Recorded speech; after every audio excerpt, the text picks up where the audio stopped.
आपण अख्खं मार्केट जरी फिरलो ना तरी नवीन भाज्या काय आभाळातून पडत नाहीत आणि आपल्याला त्या बोरिंग भाज्या टेस्टी बनवल्याच पाहिजेत, कारण आपल्याला नेहमी ऑफिसचे डब्बे द्यायचे असतात.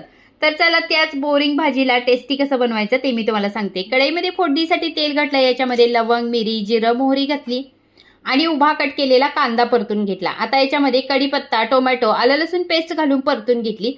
जास्त कोणतेही सुके मसाले न घालता मी फक्त याच्यामध्ये हळद आणि लाल तिखट घातलं आणि थोडासा हिंग घातला. तेल सुटेपर्यंत हे परतून घ्यायचं.